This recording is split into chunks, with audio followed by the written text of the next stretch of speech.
In our first section of linear algebra, we're going to talk about systems of equations and what does it mean to be a system of equation. So a lot of this is really going to go back to your pre-cal algebra class 171 or high school algebra.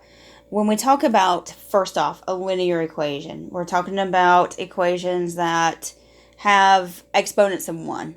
So we're talking about lines, really. So it could be written in the form um, like ax plus by is equal to c, where a, b, and c are just numbers. And we're going to focus on real numbers in this class, but we could do things with complex. And if we have time at the end of the semester, maybe we'll visit the complex world and the complex plane.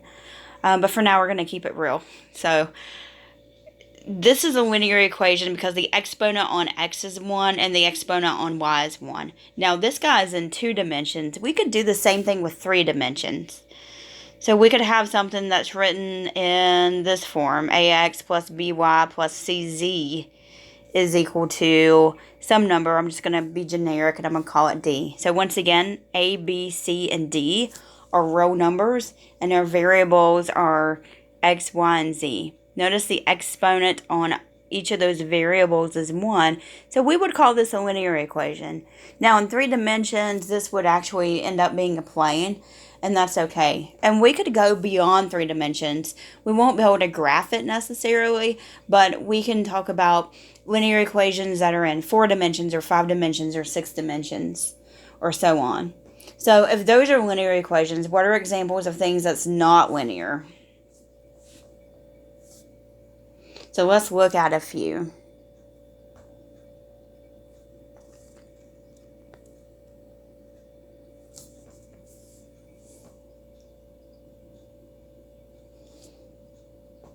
Let's say we have something like this where we have 2 variables multiplied together.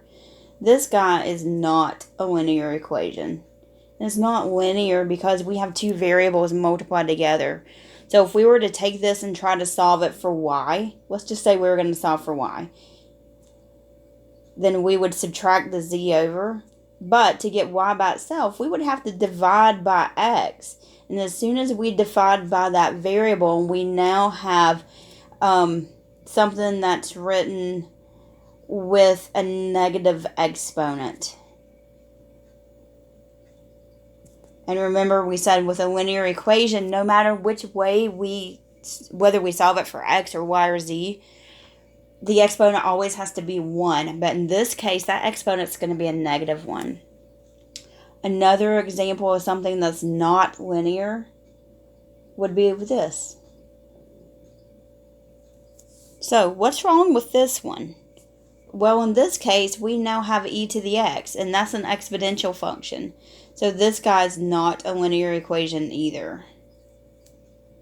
And then if we throw trig functions in there, maybe we have something like tangent of 2x plus 3y minus c is equal to 0.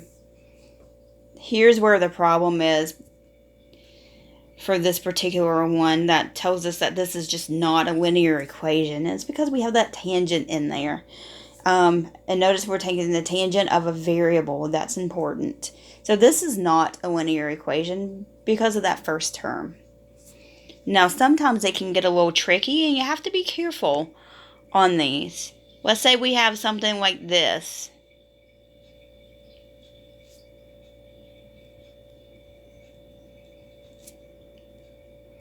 The question I'm asking you is this actually a linear equation? And in this case, the answer is yes, this is a linear equation. So sine of pi is actually just a number. That's actually negative 1, and we could... Just kidding, the sine of pi is actually 0. If you're thinking about that ordered pair there, it's that negative 1, 0. Sine is the y-coordinate. So this is really saying 0 times x1 minus 4 times x2 is equal to this number, e squared. So if we were to type e squared in the calculator, we'll get a number for that. It's not a nice number. It's called an irrational number, but it's still a real number.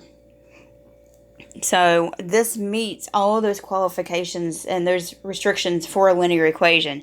We have a number in front of each of those variables. Sine of pi is a number in front of the variable x1. -4 is a number in front of the variable x2. And it's equal to another number e squared. So now that we've defined what a linear equation is, we really want to focus on systems in this class. And let's start with talking about what can happen in 2 dimensions. So when we're talking about 2 dimensions, we're talking about equations of lines if we're talking about linear functions. So there's really one of 3 things that's going to happen, and they either are going to intersect, they're going to be parallel, or we're going to have 2 lines that are parallel, but one's really just a scalar multiple of the other. So let's look at these a little bit closer. Let's look at this first one over here. So I'm talking about this one. This is called a consistent independent system of equations. We're going to have 2 lines here and they are going to intersect. And that intersection is a point. And that point can be written in terms of whatever the x-coordinate is and the y-coordinate is. So that solution is really an ordered pair for this. Notice that there's only going to be one intersection point if we have 2 lines that intersect. So there's going to be one solution to that. If there is one solution, we say this is a system that is consistent and that the equations are independent from each other. Scenario 2 is this middle graph. Notice we have parallel lines here. And if you remember back to an algebra class, the way you get parallel lines is that you have lines that have the same slope but different y-intercepts. So if we were to think about that in slope-intercept form, that first line is going to be written like this. The second line will have the same slope, but it will have a different y-intercept. If we have lines that are parallel, they are never going to intersect each other. So lines that are parallel are going to have no solution because there's no intersection point. And if there's no intersection and they're parallel, we say that this is an inconsistent system of equations. That third scenario, we're going to have some really interesting things coming on. We're actually going to have 2 lines that are going to be on top of each other. And they're actually called coincidental lines or coincident lines. And what's really happening here is that one just happens to be a scalar multiple of the other one. And in this case, we're going to have an infinite number of solutions because every point that's on the first line will actually be on the second line. So if we look at just an example here, this is not the equation of this particular line. I'm just going to give you one so you can kind of see what's going on. Let's say we have that equation, x plus 2y is equal to 3. And let's say we have 2x plus 4y is equal to 6. And there's our system of equations. And I'm notating this is a system with the curly Victorian bracket here. So you can see that those 2 equations are grouped together. So if we were to analyze this a little bit, and we look at that first equation here, notice that that first equation, let's say we were to solve it for y. Let's put it in slope-intercept form. So if we were to solve this for y, we would subtract the x, and then we would divide everything by 2.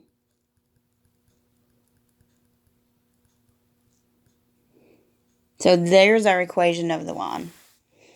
Has a slope of -1/2 and a y-intercept of 3/2. Now let's take that second equation and let's solve it for y just for fun and check out what's going to happen here. So I'm going to move that 2x over. So we have 4y is equal to -2x plus 6. And then we're going to divide everything by 4. And when we do that, if you notice, these lines are actually the same line.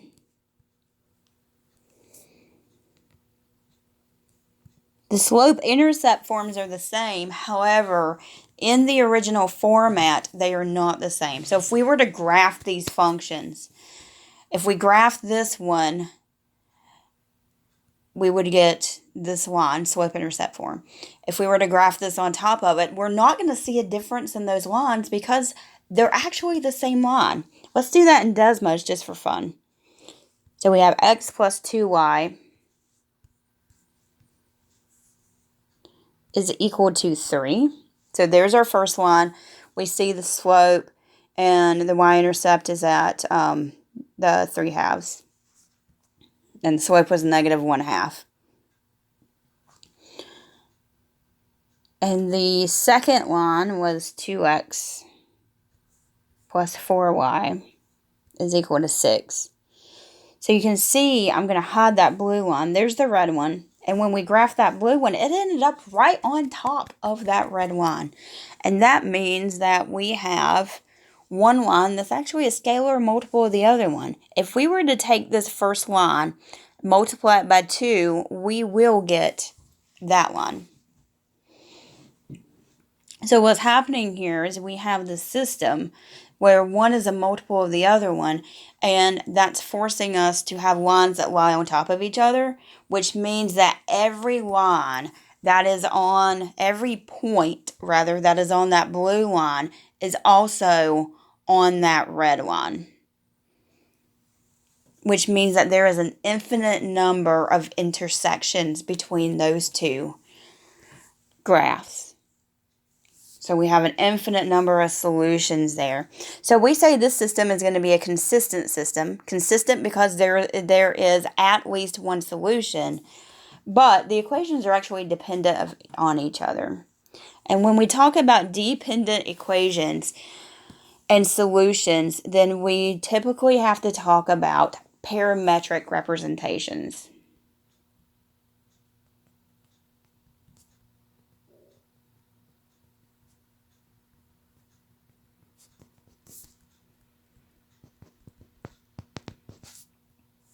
So remember, the solution has to satisfy both equations. In this first example, the solution was an ordered pair. So if we were to substitute this ordered pair into one equation, we would get a true statement. If we were to substitute it into the other equation, we would also get a true statement. And that's because there's an intersection between those 2 points. In that last scenario over here, every point that was on the red line was actually also on the blue line. Those lines just lined up perfectly, which means there's an infinite number of solutions. So we can't really write that as an ordered pair. So the question becomes, how do you express an infinite number of solutions? Well, if you think back to what you did in 171 or a pre-cal class back in the day, what you usually did is you took the equation and you said, okay, I'm going to solve it for one variable. It doesn't really matter which variable you solve it for. I'm just going to solve it for x. So to solve this for x, I would subtract the 2y. So we have x is equal to negative 2y plus 3. It's like, okay, so now I've solved this equation for x, but I have to put a restriction on on y rather. What can y be? Well, y can be any real number.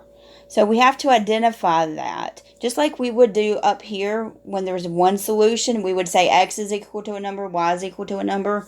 We're doing the same kind of thing here.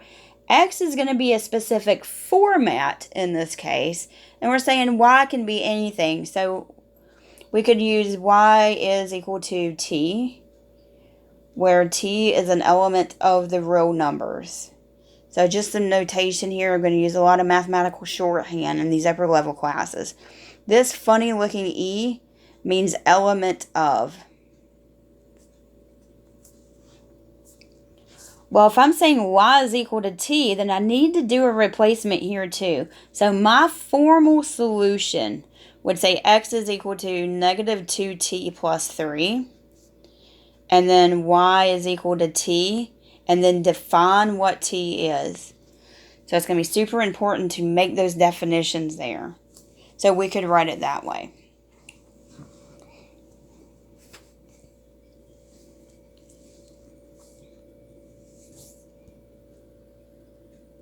Now, if we wanted to, we could be a little lazy with what we pick for variables. Sometimes mathematicians are like that. So there's our x is equal to negative 2y plus 3. And we said y was going to be t. If we wanted to, we could just let y be itself. As long as we define what y can be, that's perfectly fine to do that. So I will end up using that same variable a lot in this class instead of using the t. Either one is completely accurate. Just depends on what you want to do that day, I suppose. So let's talk about different scenarios and what could happen here. We talked about 2 dimensions, and we said that in 2 dimensions, there were only 3 possibilities. There's one intersection point, we have parallel lines, or we have an infinite number of lines. But in 3 dimensions, we get a little bit more interesting. So anytime we're talking about 3 dimensions, I'm talking about something that can be written in this form.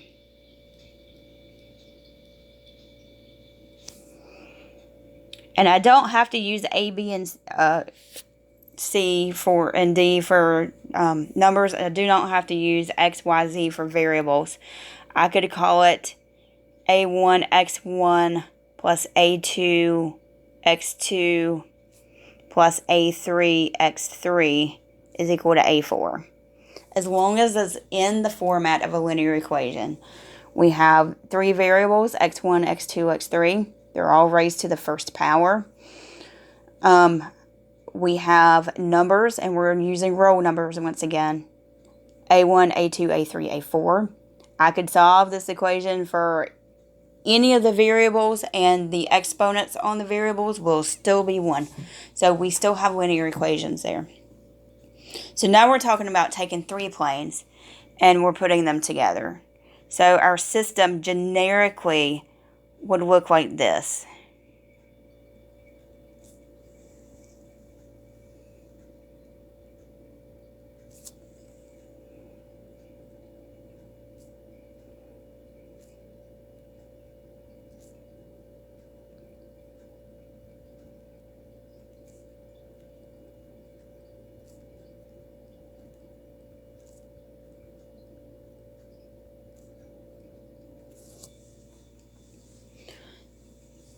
So what's kind of cool about systems of equations is that one of 3 things is always going to happen.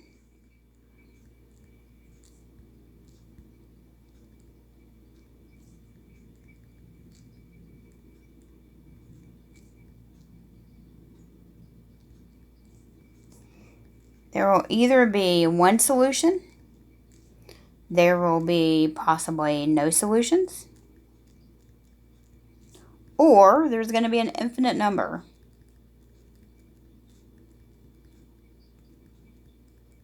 It's always going to be one of those 3 things. Now, the picture can look different depending on if you're in 2 dimensions, 3 dimensions, 4 dimensions, 5 dimensions, and so on. And like I said, we can't really graph anything above 3 dimensions or visualize it. It gets a little difficult to do that. But we can talk about 2 dimensions and 3 dimensions. So 2 dimensions, just going to go back a couple of pages. If we had one solution, there was an intersection. If we had no solution, they were parallel. And if we had an infinite number of solutions, the lines were on top of each other. If we are in 3 dimensions, there's a lot of different ways we could have no solution. If we look at that first example, we could have no solutions if we have 3 lines that are parallel and they have different intersections on that z-axis. So you could think about your XYZ axis maybe like that. So these lines these planes are parallel to each other. One is really a scalar multiple of the other. And there's no intersection between all 3 planes. Since we're talking about 3 equations and 3 variables, we're looking for an intersection for all 3 of them. If we look at that second solution, what's going on? There's still no solution. Notice that we have 2 planes that are parallel. We have this plane, and then we have the plane underneath it. And this third plane is just kind of cutting through that top and that bottom plane. So there's not an intersection for all three of those planes. There's an intersection for the top and that side one. There's a line here that would be an intersection. And the same thing would happen down here. But remember, we are looking for intersections for all three planes, not just two planes. So then there's no solution for that one. This one's, a little different. No common solution here also. We have two planes. We have this plane down here that's intersecting with this plane here. And you can see that intersection. But this third plane that's kind of cutting through those tops, it's intersecting, those. So there's a couple of different intersections here, but there's not a common intersection.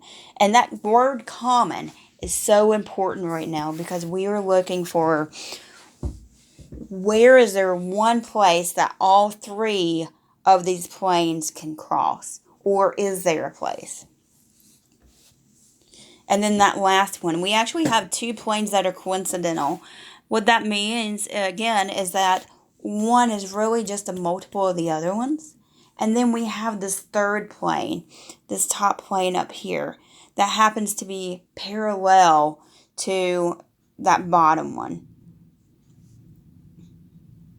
So there's no common intersection. There's actually no intersections at all for that top one and then the bottom two that are coincidental. So if there's 4 ways that we can have no solution, well, let's talk about ways we could have a solution. We look at this bottom left one here. Notice all 3 planes are intersecting at one point. So then our point of intersection, we could write the solution as an ordered triple in terms of x, y, and z. The other 3 are ways that we could have an infinite number of solutions. If we look at this one here, we could have 3 planes that intersect on a line. And we would end up writing this line parametrically based on what we get out of what's called a matrix. If we look at this last one, we have 2 planes that are coincident, which means one's really on top of the other one, but we have this third plane that's coming in and intersecting the 2 coincident planes. Maybe the 2 coincident planes are down here, and this guy's coming in and intersecting, and they're going to intersect on a line also. And there's that line of intersection. And then this case is if you have 3 planes that are really just scalar multiples of each other. So they're all coincidental planes or coincident planes.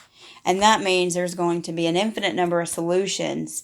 And in all 3 of those infinite cases, we can express that answer parametrically.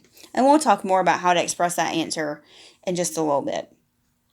So just to kind of review, how do you solve systems of equations?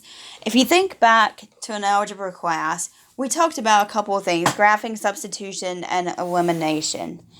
And graphing, we're really looking for that intersection. So let's look at an example. Let's look at number 17. Let's say we were to graph that. I'm going to use Desmos to graph.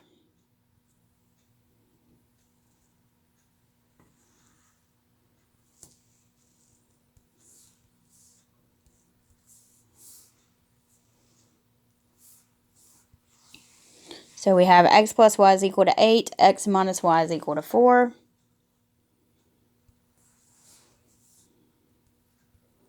You can tell that there's definitely an intersection, and that's happening right there. And it's happening at the point 6,2. So we could always solve these by graphing if it's in 2 dimensions. We could solve also using substitution and using elimination. So just to kind of refresh substitution. Substitution, you take one of those equations and you solve it for one variable. So I'm going to call this equation 1 and this equation 2. I'm going to solve equation 1 for y. So if I do that, I would solve for y by moving the x over. So y equals negative x plus 8.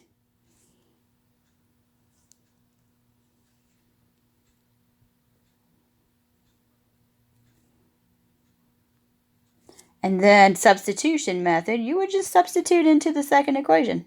So we're going to substitute into 2. 2 says x minus y is equal to 4. And we would substitute in y equals negative x plus 8 in for that y. And then if we were to solve it, we would just distribute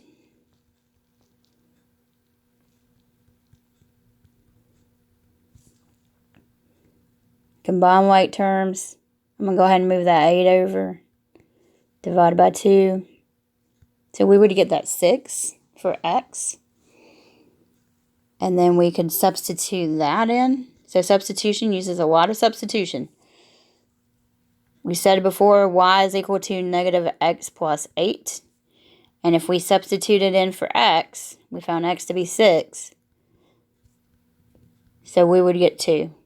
So then our solution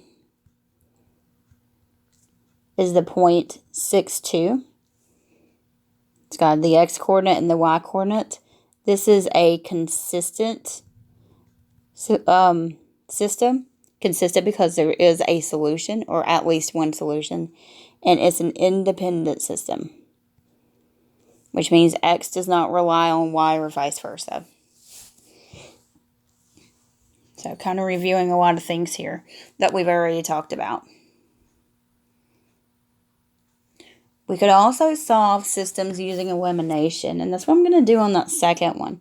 So if we were to look at that system in a graph, I'm going to graph it in Desmos. 3x minus 6y is equal to 2.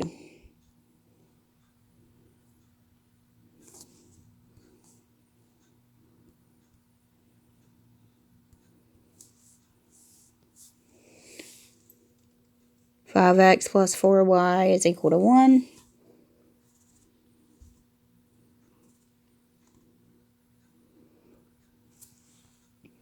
So we can see what we should expect. We see one intersection.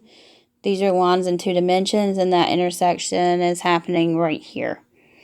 So it's like 1/3, maybe negative 1/6. So let's, just for fun, let's solve it. So we can solve substitution, elimination anyway. I'm going to use elimination on this one, because what we're going to do next is really based around the ideas of elimination.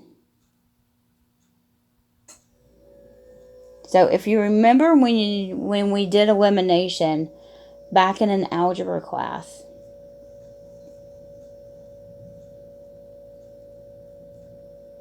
the goal was to be able to eliminate one of the variables. And we said that we could multiply any equation by a number other than 0. Can't multiply by 0 because anything times 0 is 0, and then you get rid of the whole equation, which really doesn't do you any good because you got to have 2 if you're talking about 2 equations and 2 variables. So we can't multiply by 0. And then our goal was to multiply by something so we can eliminate a variable, and then we can add those equations together. So in this one, I'm going to choose to eliminate y.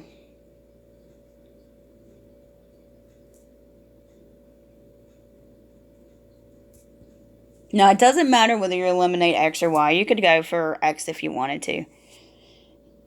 I went for y. It doesn't matter. Here's what I see. I need to eliminate. Elimination uses adding the 2 equations together and getting rid of a variable. But right now, my y's are not the same number. So I need to get them to the same number. Well, the least common multiple between negative 6 and 4 would be 12. So if I multiply that top equation by 2, then I'll have a negative 12y here. If I multiply that bottom equation by 3, I'm going to end up with a 12y here. So let's do that. So we're multiplying both of those equations by something. So we have 6x minus 12y is equal to 4. And then we have 15x plus 12y is equal to 3.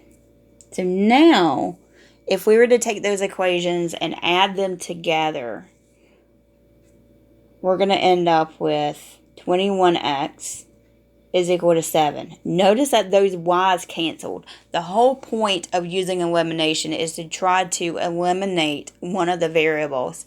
And sometimes we have to multiply one equation or both equations by a number to do that, by a non-zero number to do that.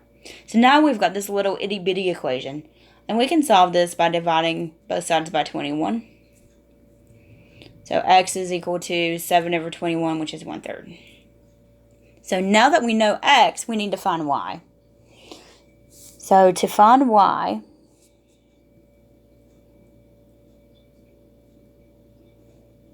we're going to do a substitution. It's the easiest way to do it.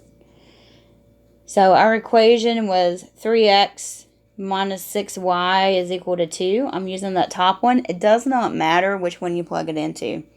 X was 1/3.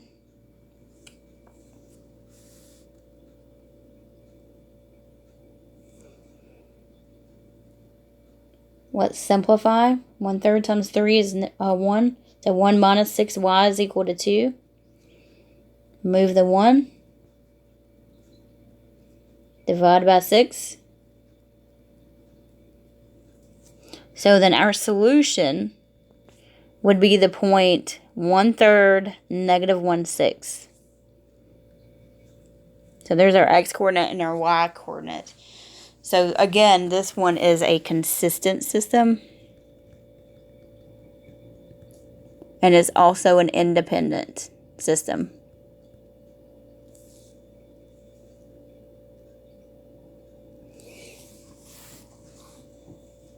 And when we looked at the picture, we saw that intersection happening at 1/3 negative 1/6. So this definitely ties back into that graphical picture of what was going on. All of this can be, tied back to geometry, which is kind of cool because in linear, we're going to start seeing a lot of different things from other classes coming together.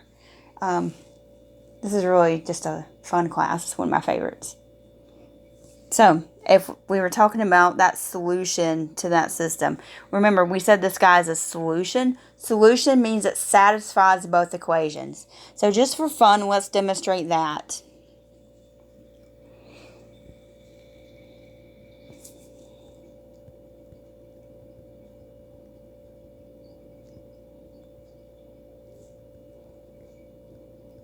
This is always going to satisfy both. And it does have to work in both equations. If it works in one but not the other, it cannot be a solution to the system. So if you wanted to check your answer, you wanted to know, is this a solution to the system? All you have to do is plug it in. So we're going to plug it in. Plug it in. And I'm going to start with that first equation, which was the 3x minus 6y is equal to 2. So we're saying x is 1/3. Y is negative 1/6. We want to know, does this create a true statement? Well, this is going to be a 1 minus negative 1. Is that going to be equal to 2? And the answer is yes, it is. So that point, 1/3 negative 1/6, satisfies that first equation. Now let's plug it into the second equation. We're just kind of going through and verifying that this works here. So we have 5 times 1/3 plus 4 times a negative 1/6. We want to know, is that equal to 2? So I'm going to put a question mark over that equals again, because right now we don't know. So now we have 5/3. If we multiply, minus, this is going to be 4 over 6, and 4 over 6 is 2 over 3.